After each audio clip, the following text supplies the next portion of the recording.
Hello, ladies and gentlemen. Welcome to another episode, or another thing here. This is Chapter 1 of Colorado&Southern Railways D&NO Route by James R. Jim Jones. Crossing the Divide 1. Colorado's second territorial governor, John Evans, arrived in Denver during May of 1862. For the next 35 years, he promoted several railroads, including the famous Denver, South Park, and Pacific Alpine Tunnel route to Gunnison and Leadville. In 1880, the energetic 66-year-old sold his stake in the spectacular narrow gauge, 3 feet between the rails, to create the first standard gauge route, 4 feet 8 1/2 inches, from Denver to the Gulf of Mexico.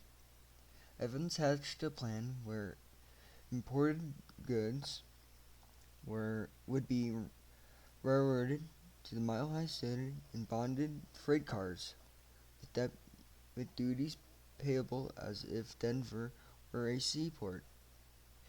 His direct route from the Gulf would slice 1,000 miles of existing Denver to New York hauls. Evans' arguments must have been convincing, as investors committed to the proposed Denver-New Orleans Railroad Company on January 25, 1881. History Colorado collection. It shows a photo of John Evans. John Evans, one-time territorial governor of Colorado, was a master railroad builder, responsible for the Kansas Pacific, Denver, South Park, and Pacific, and Denver&New Orleans Railroad. D&NO was ambitious, heralded as the Peak and Crescent Line, in honor of its terminal cities. After many amendments to the original charter, a southeasterly route from Denver along the Cherry Creek to Parker was decided upon. The tracks then tackled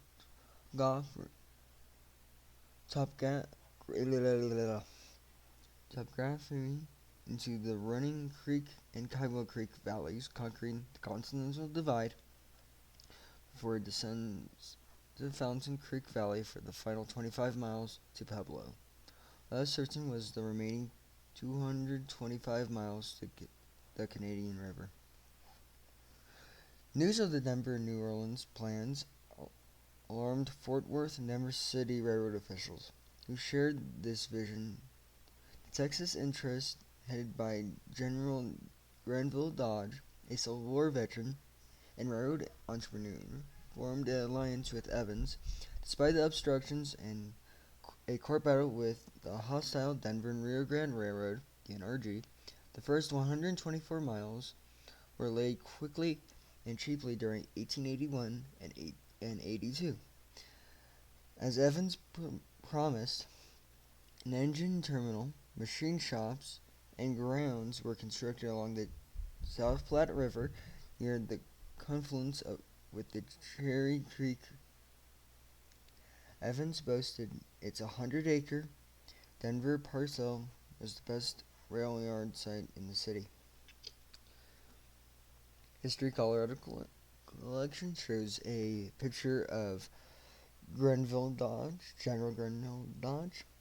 General Granville Dodge's vision and inspiration were key ingredients necessary to eventually complete the missing link from Fort Worth, Texas to Pueblo, Colorado.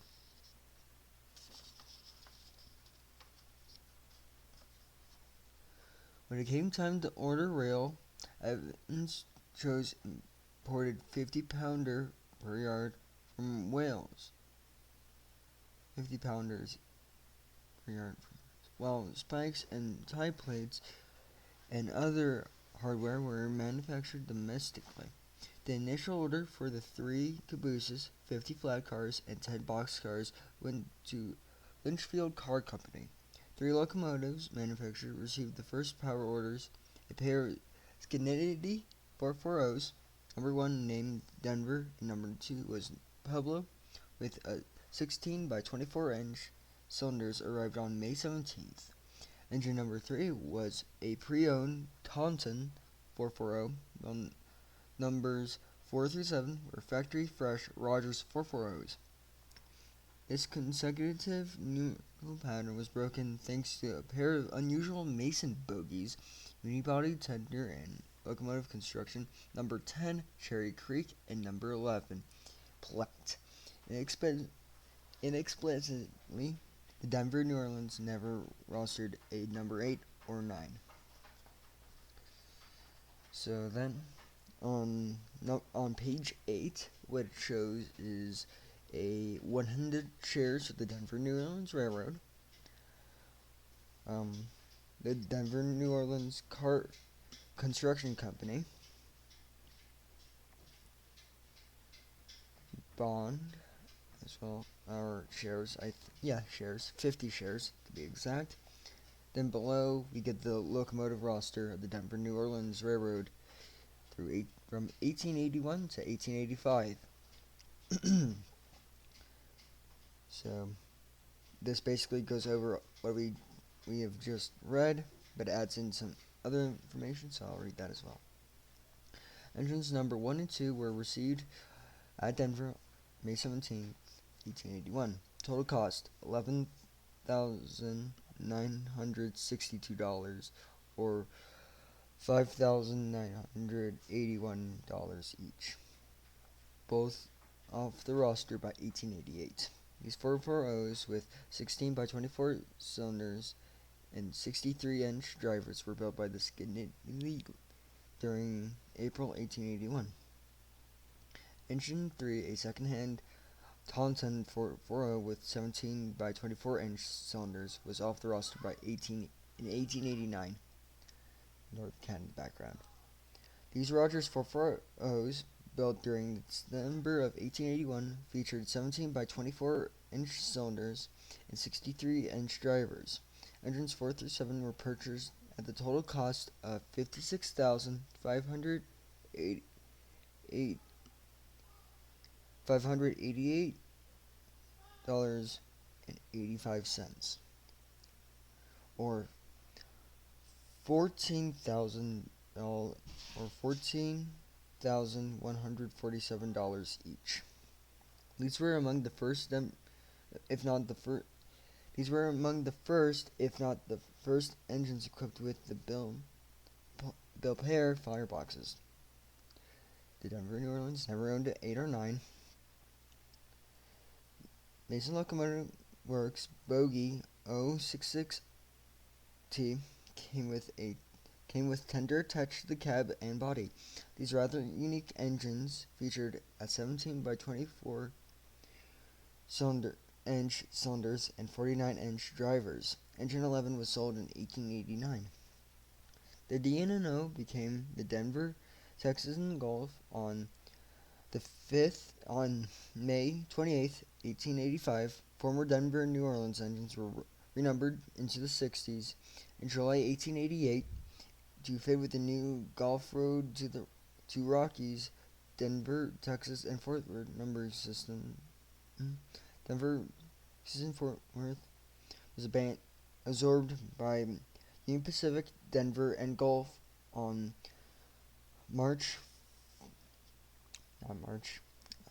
April 1st, 1890, which in turn became the Colorado&Southern on December 30th, 1898. Sorry for that. Okay. The Hall Wagner collection, which shows a picture of one of the Mason bogies. The D&NO's double truck Mason bogies were similar to the Bethlehem Irons craft. The standard gauge version of the Denver, South Park, and Pacific steamers featured an 066T arrangement for its lack of lead wheels front, followed by a 6 drive wheels under the boiler, and another 6 under the tender rear that swiveled. At a Nancy Bithick collection, which shows, because it also shows the road numbers of all the locomotives. It would show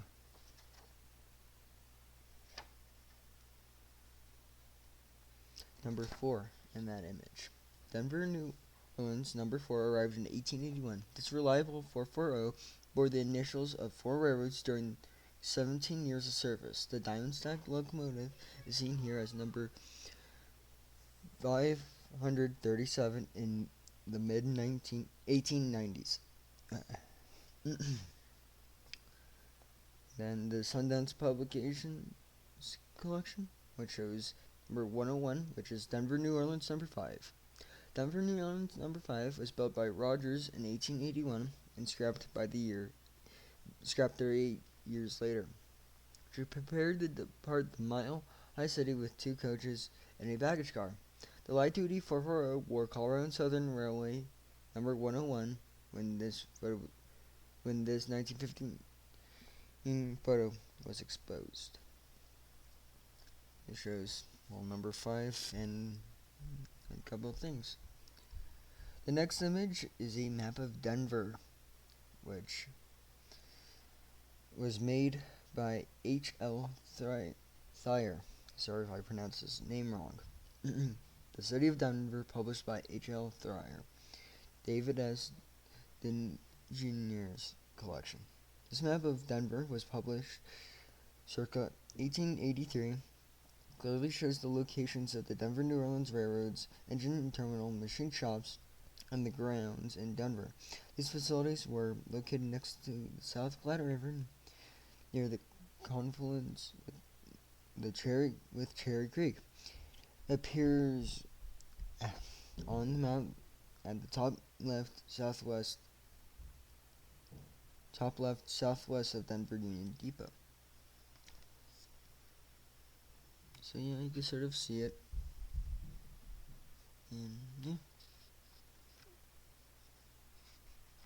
Also see the South Park lines. That's cool. The Richard A. Lonzino collection.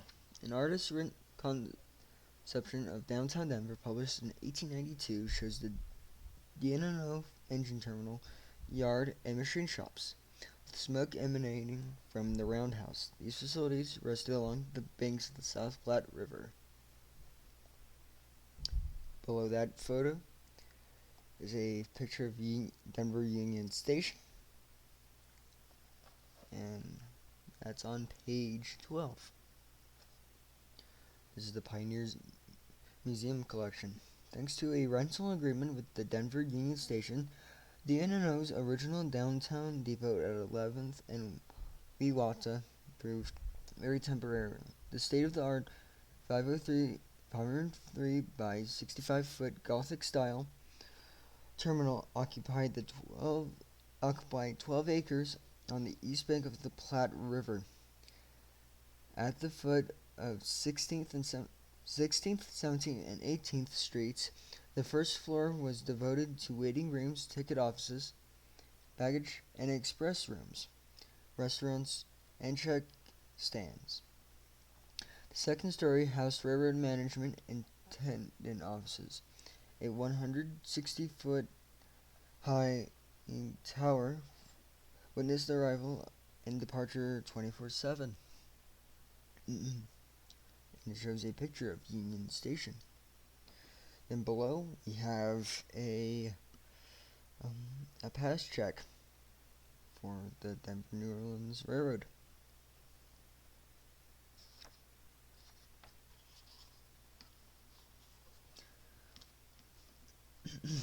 Denver-New Orleans construction, 1881 to 1882. So this is where we get into the juicy stuff, where we have to start to learn. On the evening of October 24th, 1881, a crowd witnessed the first D&NO locomotive defiantly crossing the Denver and Rio Grande Railroad at a disputed South Denver location. 3 weeks later, November 15th, Denver Daily Times announced 15,000 ties are being sent to the Denver-New Orleans daily. These ties are brought from Missouri and cost $1 each. Delivered mostly white cedar. 4 days later, this popular paper reported track being laid 16 miles southeast of the city. So, a photo featured by the Cherry Creek Valley Historical Society shows a man and what looks to be 2 horses and a wagon in the midst of probably somewhere along the Cherry Creek. Antelope Bob Hockey was framed by cottonwood trees with his wagon and a team of horses at Melvin. So this is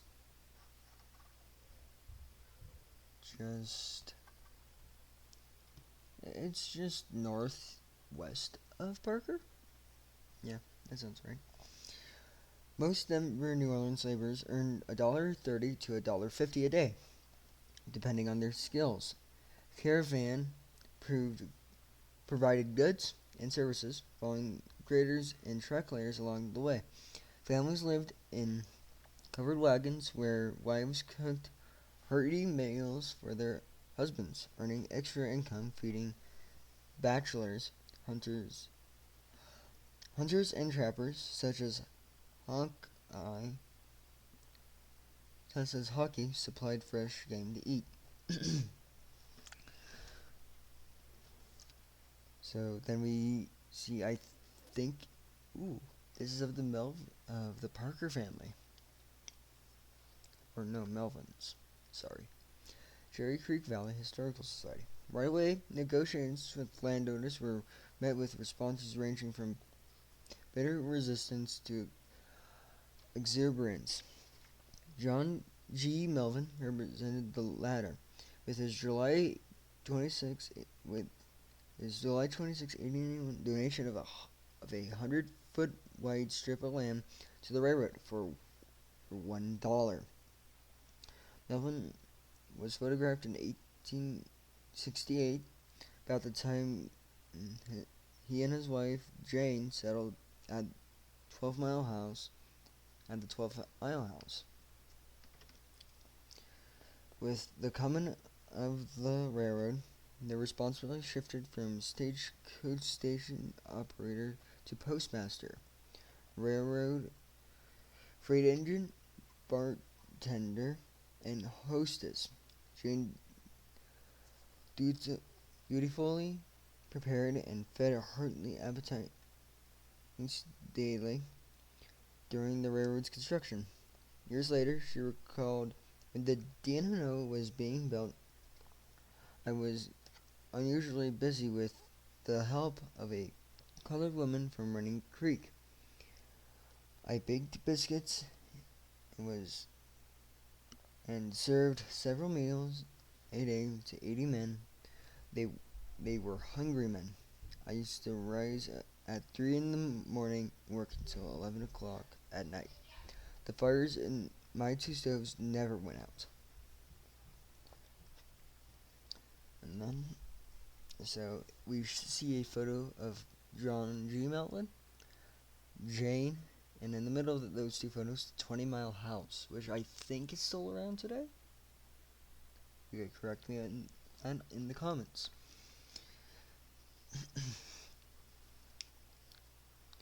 This winter scene of the Denver-New Orleans tracks looks westernly, with Parker's 20 Mile House on the left. Parker's was a 20 miles by stagecoach and 23 by rail.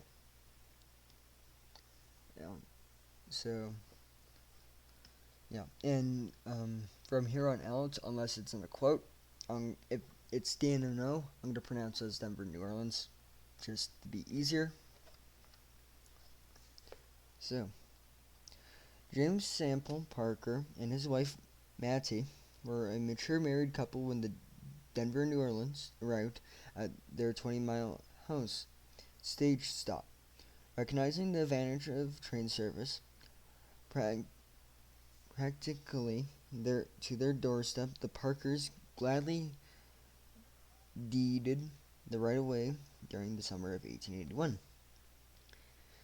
A December, in that photo above, we see both James and Maddie sitting at a table, and we can see their house along the main line.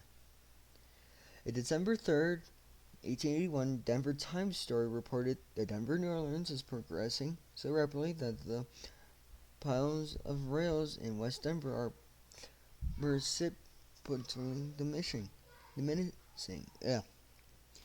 Bridge builders were sinking pilings into Cherry Creek for a 322-foot wooden trestle at milepost 21.333, and granddaddy of them all, a 27-span, 378-foot crossing of Sulphur Gulch at milepost 23.67. Track work averaged 1 mile a day. Nearly 7 miles of steady 2% grade conducted Parker with the stock racing community of Bellevue, Beautiful View, later renamed Hilltop. Grading crews discovered an underground forest of petrified and agatized trees at a depth of 10 to 25 feet between Hilltop and Elizabeth. Grades minimalized with a topography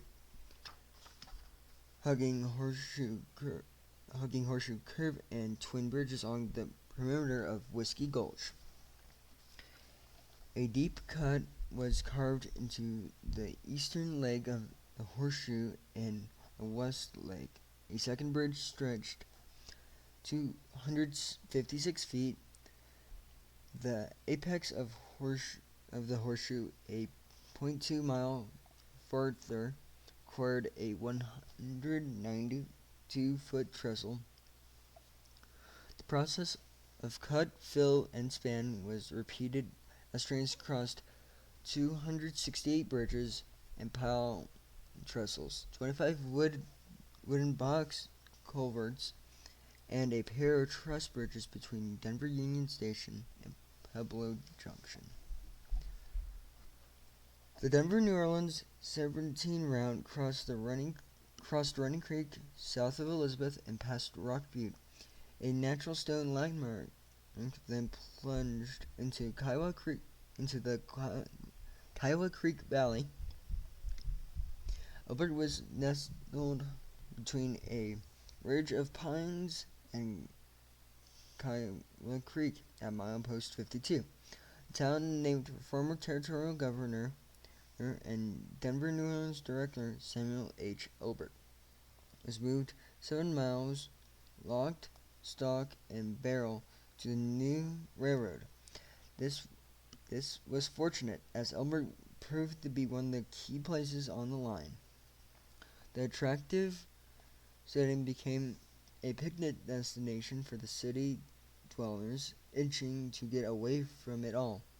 Sydney, a lonely passing track 6 miles south of Elbert, was a short walk or carriage ride from the nearest lumber camp, schoolhouse, and Gromer's Mill post office. The winter of 1881 to 1882 made teeth chatter as one of the coldest on record. Most observers assumed Evans would halt construction until the ground thawed. Instead, the resourceful railroad president hired sawmill operator Alex Basilton to supply wood at $1 per wagon load, intending to thaw the ground with bonfires along the right-of-way. This unusual method of railroad construction must have been successful, as the tracks progressed in a rather timely fashion. The Denver-New Orleans received some bad press, as local papers reported that four railroad builders almost suffocated in the canyon near Elbert when gas and smoke from their cabin stove failed to exit the chimney. At the McConnellsville camp, a game of cards turned ugly, leaving Michael Taney with 5 stab wounds. Before the end of 1882, January 1882, tracks crossed Palmer Divide at Apex, which at 7,263 feet was the highest place on the line. The Denver-New Orleans route then descended into the El Paso County border town of Eastonville. Yeah, sorry. And that scream in the background, that's my little sister, because apparently she doesn't know how to be quiet. Right Depot, 2-story section house, and stockyard rose from dry land soil. This 1880 view shows the railroad camp at McConnellsville, soon renamed Eastonville, on September 28, 1883. The section house to the right was the typical Denver-New Orleans design. Albert County Historical Society collection. So it shows Eastonville, and I can recognize that section house because there's one building left of the line, and it is in Elizabeth, and it is a section house. So I recognize that building.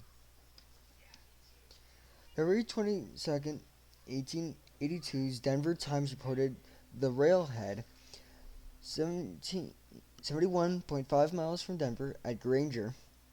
Some truly phenomenal track laying is being done. Yesterday, 8,600 feet was laid. J.A. Nicholas provided temporary stage service from Colorado Springs. Weather took a turn for the worst on Sunday, March 5th, 1882, when a heavy snowstorm pummeled the prairie. General Superintendent Eccles was forced to halt construction for 2 days before determined crews inched their way to stall a lonely water tank and a 1,000-foot siding honoring 19th century Alfred Ristall. I have no idea how to pronounce that name, so sorry. That last name, so sorry. Who had painted memorable Rocky Mountain scenes, including Pikes Peak. South from there, the tracks ascended a 1.25% grade to Manitou Junction at milepost 81.6. A 9-mile branch would eventually host downtown Colorado Springs bound trains. Until then, Tally-Ho stages offered passenger a 1-hour ride because the railroad was anxious to tap 1,140 acres of cheap and convenient coal reserve near Franceville. A junction was created on the main line at milepost 86.9. Franceville Junction hosted a 25 by 70-foot depot, the longest on the route, a section house, water tank, pump house, and more than a mile of side tracks. This became the helper station where up to 3 extra locomotives were coaxed heavy trains uphill to Manitou Junction, Bierstadt, or Falcon.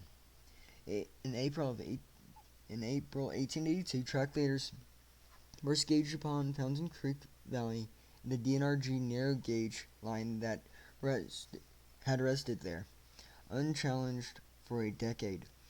This generally placid waterway originates high in Ute Pass and winds, or I think that's supposed to be winds, its way around the southern edge of Colorado Springs before flowing south to the Arkansas River at Pueblo. More than 100 local farmers were irrigated by the recently constructed Fountain Valley Canal. Although corn accounted for nearly half of its cultivated acreage, considerable wheat, oats, and barley also sprouted from the soil. The Denver-New Orleans mainline siding and stockyard avoided its arrival by skirting the eastern edge of Fountain Village. The shiny new rails came with 200 feet of the DNR within the DNRG, then paralleled it for 3 miles to Little Buttes. Easy terrain and Ronnie builders made good progress as the new railroad passed Little Buttes, milepost 100, on April Fool's Day, 1882. Through the rough and broken terrain along Fountain Creek was a sparsely vegetated sagebrush, cactus, native grass, clumps of cottonwood trees, and salt cedar. Eventually, 3 railroads passed through here with little reason to stop. And it shows a photo of 3 younger children standing on the tracks and a dog. Looks like he's being a very good boy, may I add. Wigwam siding was placed 6 miles south of Little Buttes, along the Fountain's east bank, past the Pueblo County line. During the first week of April, the biggest obstacle through the barren landscape was Wood Valley School. 6 miles to the south, its board was compensated $35 for their site, too close for comfort to the tracks, and the building moved across the creek to Dawkins. This virtual no man's land, 12 miles north of Pueblo, was renamed Pinyon. The narrow gauge DNRG arrived at Colorado Springs in October of 1871. This pioneer regional railroad stretched its system map to Pueblo the following year. A third rail was laid south of Denver in 1882 to accommodate the standard gauge trains of the Atchison, Topeka, and Santa Fe, which would install its own line 5 years later. On April 13, 1882, at the Denver-New Orleans, a dozen miles from Pueblo, the DNRG announced the first of several rate reductions designed to hurt the newcomer. Denver-New Orleans' April 21st payroll train performed double duty as a special excursion for officials and press. A locomotive and passenger coach traversed the line, completed 2 within 8 miles of Pueblo. This journey consumed a full day, as the paymaster compensated more than 700 employees along the way. A fine diner hosted by coal mine superintendent Anderson and his family was served at Franceville Junction. By April 25th, the Denver-New Orleans main line was beyond milepost 118, the future site of Rover, where a small stockyard and siding eventually took root. The April 28th Denver Daily Times reported its completion, near enough to Pueblo for the laborers to go there at night and get drunk. Rails were spiked past the city's northern limits on April 29th and approached the 2nd Street at 4 p.m.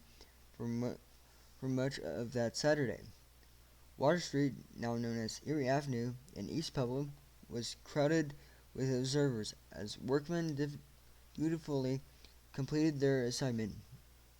Pueblo's Daily Chieftain of May 3rd observed, Denver-New Orleans track crossed the Fountain River yesterday and is now within 300 yards of the Santa Fe line.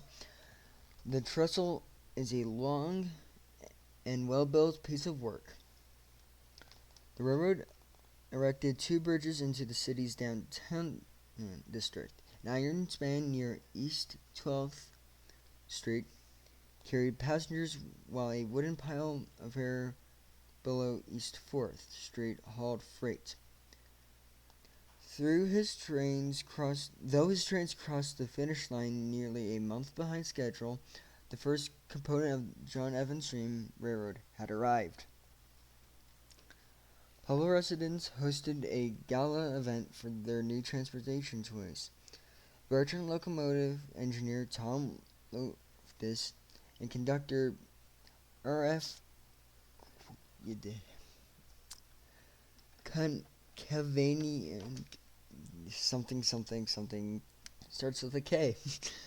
Skillfully guided Rogers' 440's number 4 and 5, 4 coaches and a backstart from Denver Union Station at 12:30 p.m. on May 3, 1882. Former territorial governors Gilpin and Root, Justice Gregor Sportis, business associates, stalwart supporters, and officials from Arapahoe, Douglas, Elbert, El Paso, and Pueblo counties were along for the ride. Large volumes of hot air must have been exhaled at stops along the line, as excessive speech-making delayed the train's Manitou Junction arrival for more than an hour. Colorado Springs Mayor D.W. Robbins, former Mayor Matthew France, and others rode east to its future rail junction in horse-drawn carriages. Once the small talk had ebbed, restless reviewers were scattered about a nearby ranch, busily engaged in swilling fresh buttermilk when the tardy train appeared. No one thought to telegraph the anxious Pueblonians who had asked out observation points to witness the first Denver-New Orleans train. As the depot had yet to be constructed, an estimated 3,000 people weathered chilly evening air and hunger once the late afternoon sun had slipped behind downtown Pueblo. The pair of handsome eight-wheelers decorated with flags and evergreens finally chuffed into town at 6:30 p.m. A procession led by Pueblo Marshals Griffin and Jameson were accompanied by a brass band and a big brass drum. The reveille died down as Evans made his brief address, then resumed after he led everyone to a fine banquet at the Lindell Hotel. The special train returned the following morning with a brief stop at Little Buttes and a tour of Franceville coal banks. The May 4th chieftain announced competition of this enterprise in face of many bitter disappointments and with the open and avowed hostilities of those who should have been its friends, marks an important era.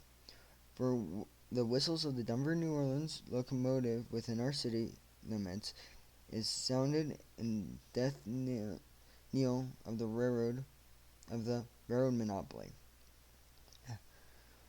Regular Denver to Pueblo service commenced on May 11th. So, let me get a breather for a second there. This is my first audiobook. Sorry. The Lindell Hotel in Pueblo hosted a bountiful banquet upon the Denver-New Orleans arrival on May 3rd, 1882. Mr. S.W. is one of the most... So this is from the Pueblo chieftain on May 27th, 1882. Mr. S.W. Eclales is one of the most wide-awake and energetic young railroadmen in the West, and is particularly fitted for the place he holds. General Superintendent of the Denver-New Orleans, his chief clerk, Mr. Bernard F. Knapp, can always be found in his office during business hours, and attends the important duties without putting on any airs. The other officers of the road, Charles Wheeler, Auditor L.L. Downing, Trainmaster G.M. White, and Roadmaster H.C. Laurie, Chief Engineer H.L. Nels, Assistant Engineer W.H. Bragby, Chief Clerk of Auditor F.H. Clunes is the efficient public freight agent, and Johanna, public passenger agent. And then below that, Pacific Express Company began competing with Adams, Wells Fargo's, and the DNRG for business on Sunday, March 14th, 1882. The road earned a 40% commission for processing paperwork and transportation. The Denver-New Orleans also moved U.S. mail over postal route 380223 between Denver and Pueblo, Manitou Junction, Colorado to Colorado Springs, and Franceville Junction to Franceville. So on this page we see a picture of the Lindell Hotel and the Pacific Express Company.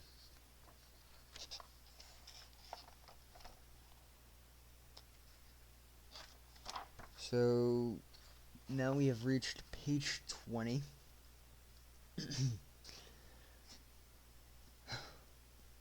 So on page 20 we see the Franceville coal stuff, or things for Franceville coal.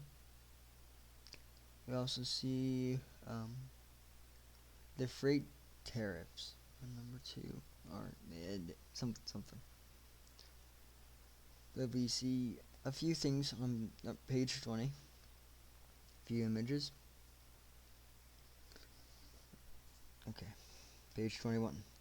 Grande, Colorado was a station, post office, livestock, lumber, and watering stop, while Bellevue had yet renamed Hilltop when this 1883 timetable was published. Bristard's water tank quenched thirsty northbound coal trains as they struggled upgrade towards milepost 74, which in 5 years became Falcon. Cactus at milepost 118.2 was named in honor of Railroad Superintendent B.W. Grover during the 1890s. Above, we see an image of a Denver-New Orleans passenger train, and below that, we see the timetable.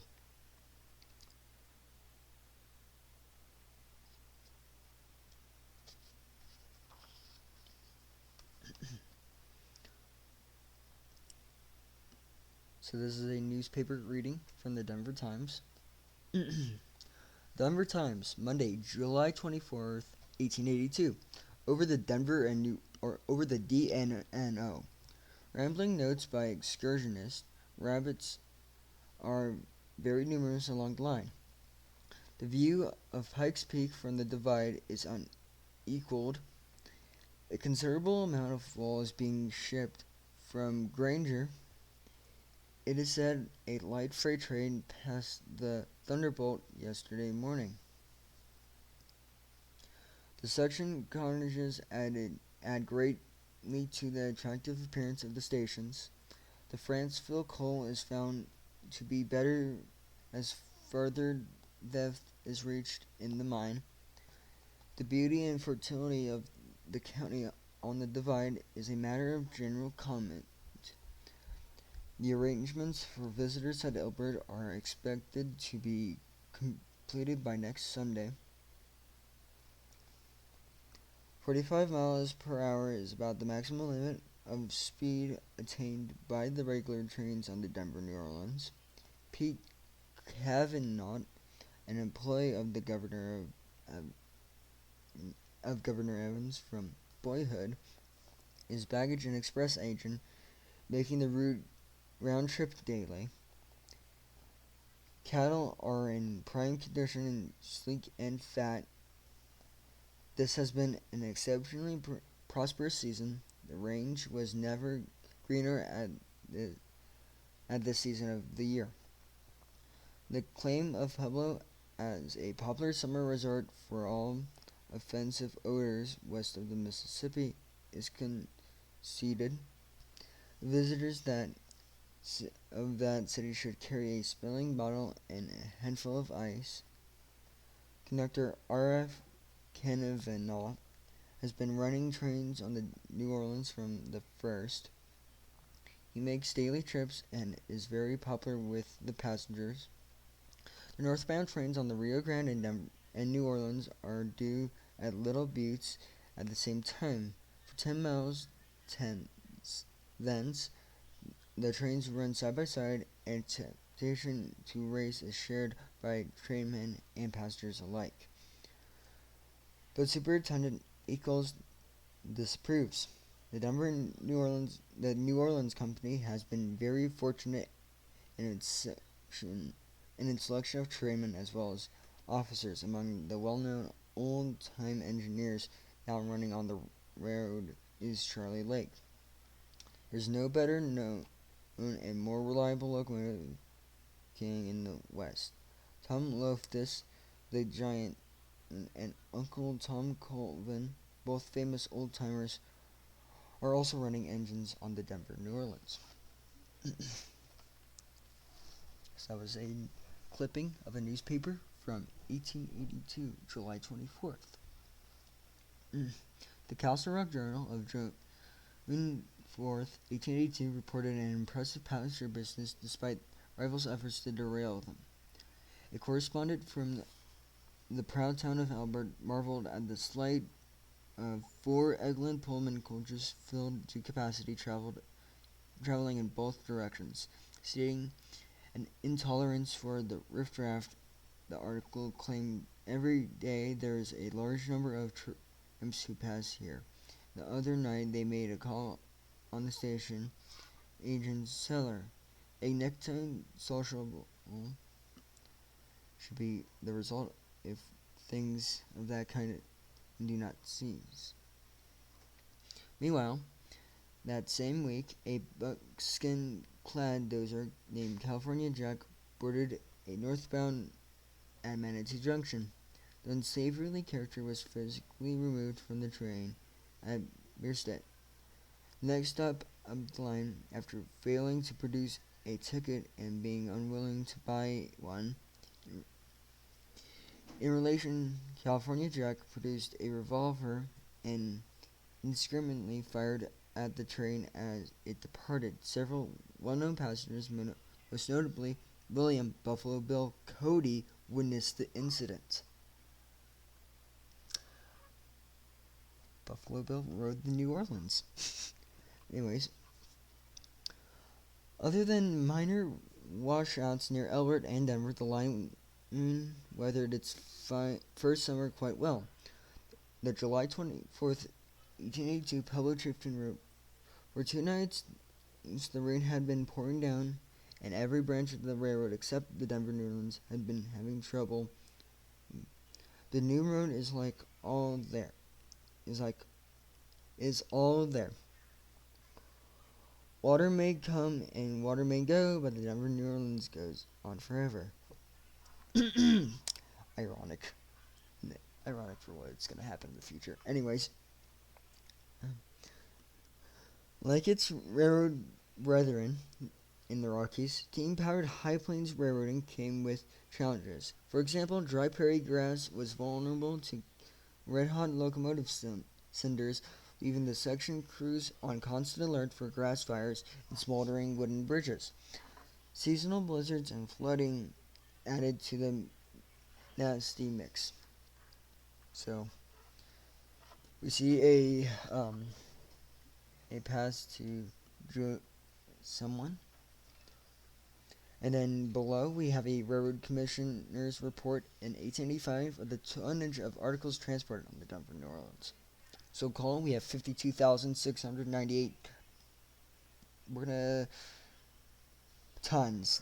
Yeah, those are tons. Lumber and forest products 7,005 tons. Animals 1,313 tons. Flour 990 tons. Other agricultural products 956 tons. Iron, lead, and mineral products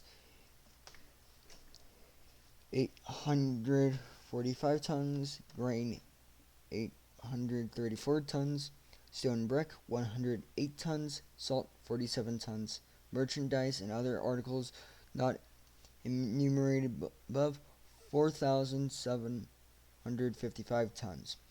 Total tons carried 69,551 tons. That's a lot.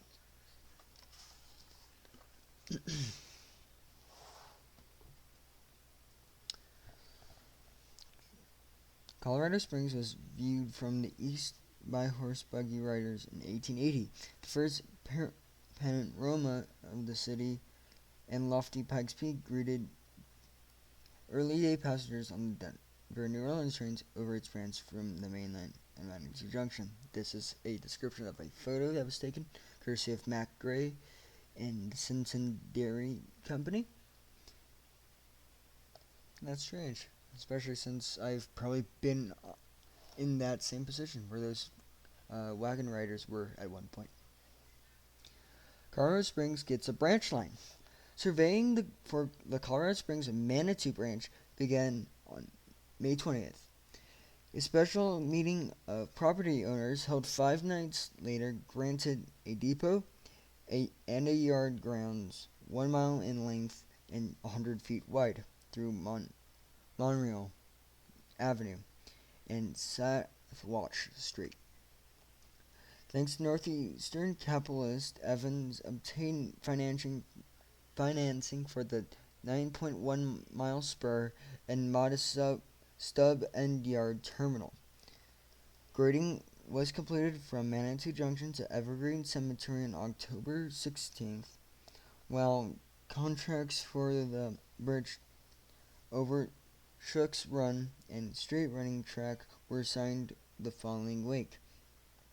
With the first significant snowfall possible at any time, the anxious railroad president had graders and bridges working overtime on Sunday, November 19th. The branch was completed the Shook's Run on the evening of November 22nd, and the first train inched over the fresh iron bridge loaded with rail and other supplies just before noon on November 25th.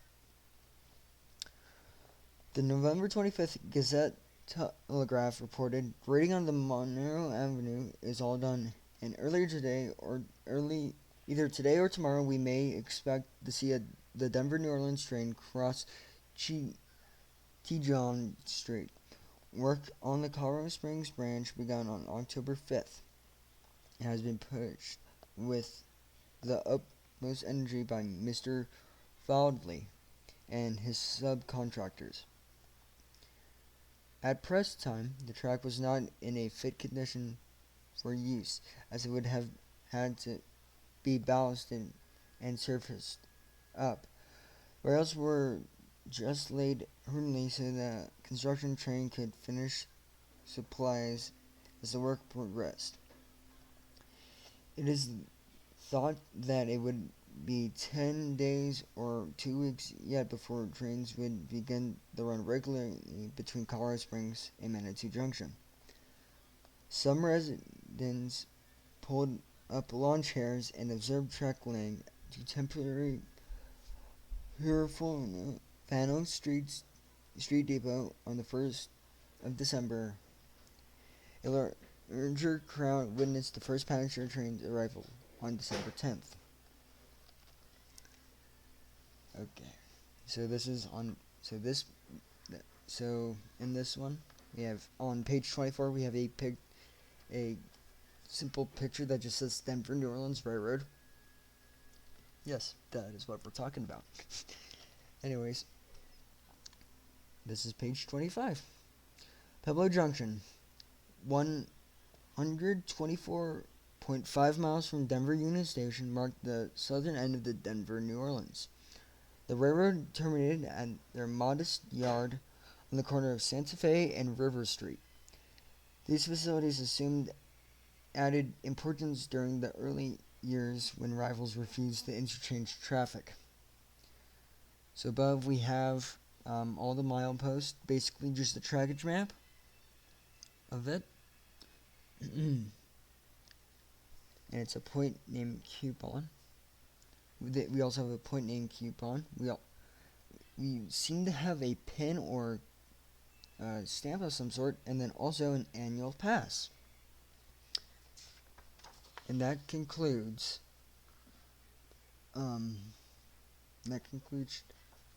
chapter 1, I believe.